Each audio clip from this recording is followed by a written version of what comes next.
तो मेरे साथ भारतीय जनता पार्टी के राज्यसभा के सांसद और वरिष्ठ नेता सुधांशु त्रिवेदी जी जुड़ रहे हैं, मेरे साथ वरिष्ठ पत्रकार राहुल देव जी जुड़ रहे हैं, मेरे साथ विजय त्रिवेदी जी वरिष्ठ पत्रकार मेरे साथ स्टूडियो में है, पंकज शर्मा जी मेरे साथ हैं, रत्नाकर त्रिपाठी मेरे साथ है, धर्मवीर चौधरी मेरे साथ है और मेरे प्रिय मित्र अनुराग भदौरिया मेरे साथ है, समाजवादी पार्टी के राष्ट्रीय प्रवक्ता राहुल देव जी का मैं चाहता हूं कैमरामैन से थोड़ा सा व्हाइट बैलेंस करा लीजिए। आज लगता है उनकी लोकेशन चेंज है क्योंकि पीछे इतना व्हाइट इतना चमक रहा है, बिल्कुल like an hello. Rahul Dev ji के पीछे दीवार बिल्कुल लाइक हेलो चमक रही है। तो थोड़ा सा कैमरामैन से मैं रिक्वेस्ट कर रहा हूं अपनी डिजिटल टीम से थोड़ा फ्रेम ठीक करा लेंगे। एंड मैं सबसे पहले सुधांशु जी और सबके पास आ रहा हूं। सुधांशु जी, विजय जी, पंकज जी, कह रहे हैं आपसे। राहुल देव जी। सुधांशु जी, इन्होंने तो दिया नहीं, ना चौधरी साहब को दिया, ना पीवी नरसिम्हा राव जी को दिया, और जब दे दिया तो उसमें कमियां निकाल रहे हैं। इसका क्या तो मतलब, इसका मुझे सॉल्यूशन नहीं समझ आता। बहस करें भी तो क्या करें? अगर या तो बोलो कि नहीं पीवी नरसिम्हा राव ने ये गलत किया, ये गलत किया, ये गलत नहीं, उन्होंने सब कुछ अच्छा किया, लेकिन हम देंगे भी नहीं और आपको देने भी नहीं देंगे।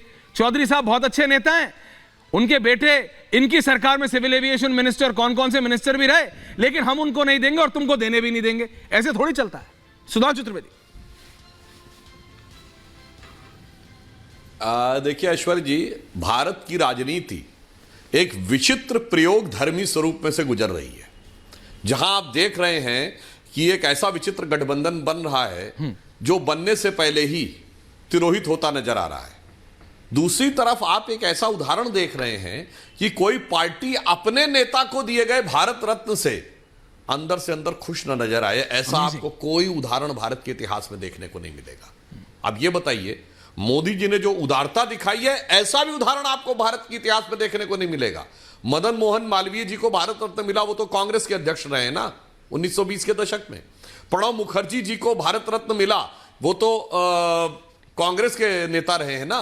और तरुण गोगोई जी को पद्म पुरस्कार मिला है। एससी जमीर जो नागालैंड के मुख्यमंत्री रहे, कांग्रेस के थे ना, उनको पद्म पुरस्कार मिला है जी। कर्पूरी ठाकुर तो चलिए आप कह सकते हैं कांग्रेस के नहीं थे, हमारे भी समर्थन में रहे। चौधरी चरण सिंह जी को पहली बार मुख्यमंत्री जनसंघ ने बनाया था। अब बताइए, एमएस स्वामीनाथन का जो योगदान है, इसमें तो कोई राजनीति का विषय नहीं है मेरे विचार से, सभी प्रबुद्ध लोग मानेंगे। और पीवी नरसिम्हा राव के संदर्भ में ऐश्वर्य जी, मैं अपना व्यक्तिगत अनुभव बताना चाहता हूं। मैं जुलाई सन 2002 में अमेरिका में वॉशिंगटन में हयात होटल ने मेरी नरसिम्हा राव से मुझे मिलने का मौका मिला। वो इंडियन अमेरिकन फ्रेंडशिप काउंसिल के एक प्रोग्राम में चीफ गेस्ट के रूप में आए थे। और वहां पर मेरी उनसे मुलाकात हुई और मैं आपसे बताता हूं, मैंने उनसे कहा कि despite being a BJP man, I am a great admirer of you because when you, मैं हिंदी में बोले दे रहा हूं, मैंने उनसे अंग्रेजी में बोला था। मैंने कहा जब आपने नेतृत्व संभाला तो भारत अपनी आजादी के बाद के सबसे चुनौतीपूर्ण दौर में था। अर्थव्यवस्था ध्वस्त हो चुकी थी, 2-2 बार रुपए का अवमूल्यन हुआ था, सोना गिरवी रखा गया था, यानी देश एकदम कंगाली के कगार पे पहुंच गया था। दूसरी तरफ मंडल के कारण जातिगत वैमनस्य चरम पे था। अयोध्या में गोलियां चलने के कारण धार्मिक विषय बहुत ज्यादा प्रबलता के साथ आक्रोश फैला हुआ था। पंजाब में आतंकवाद खत्म नहीं हुआ था, कश्मीर में शुरू हो गया था, पूर्वोत्तर में आतंकवाद शुरू हो गया था। एलटीटी के आतंकवाद ने उसी समय राजीव गांधी जी की जान ली थी, यानी उत्तर दक्षिण पूरब पश्चिम सब तरफ आतंकवाद का दौर था और भारत पहली बार एक अल्पमत की सरकार देख रहा था।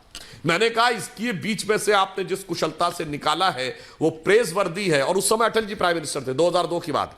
तो मैंने कहा सुना है अटल जी भी आपसे कभी सलाह लेते, और मैंने उनसे भी कहा आपने तो क्या कहा उन्होंने? 1995 में जेनेवा में अटल जी को भेजा नेतृत्व करने के लिए, और अटल जी ने सारा श्रेय नरसिम्हा राव सरकार को दिया। घर में आके लड़ाई लड़ी कश्मीर के मुद्दे पे, जेनेवा में खड़े होकर नरसिम्हा राव सरकार का समर्थन किया।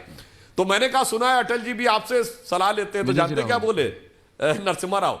अटल जी तो मुझसे बहुत बड़े नेता हैं, वो मुझसे बहुत शक्तिशाली नेता है। नरसिम्हा राव जी ने कहा जी के पास तो 182 सांसद हैं, आपके पास तो 232 थे, नरसिम्हा राव ने कहा। तो मैंने कहा कि हमारे अटल जी के पास तो केवल 182 सांसद है बीजेपी के, कांग्रेस के तो 232 से ज्यादा शक्तिशाली आप थे। तो आगे जो नरसिम्हा राव ने बोला बड़ा मजेदार था ऐश्वर्य जी, उन्होंने कहा सांसदों की संख्या से कुछ नहीं होता भाई, अटल जी को तो पूरा देश नेता मानता है, मेरे को तो मेरी पार्टी में कोई नेता नहीं मानता। मेरे ज्यादातर सांसद नेता नहीं मानते, मैं तो राम भरोसे सरकार चला रहा हूं। जनाब, आप सोचिए कि उस विचित्र परिस्थितियों में उस व्यक्ति ने भारत को जान से जान निकाला है। यह बात निश्चित रूप से प्रेजवर्दी है।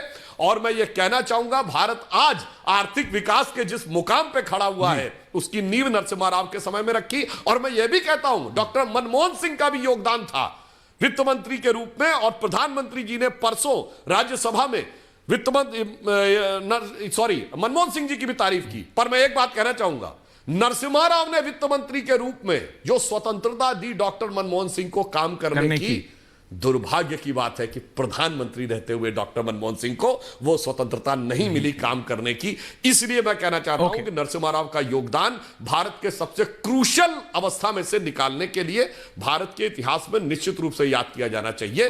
और मगर अफसोस की बात है, यह भी याद किया जाना चाहिए कि वो कांग्रेस के एकमात्र अध्यक्ष थे और एकमात्र पूर्व प्रधानमंत्री थे जिन्हें कभी भी समुचित सम्मान नहीं मिला। आज हमने सम्मान दिया है तो मुझे लगता कम से कम उसको उसका एहतराम करना चाहिए, बजाय इसके कि उसके ऊपर कोहराम मचाए। नहीं, देर आए दुरुस्त आए।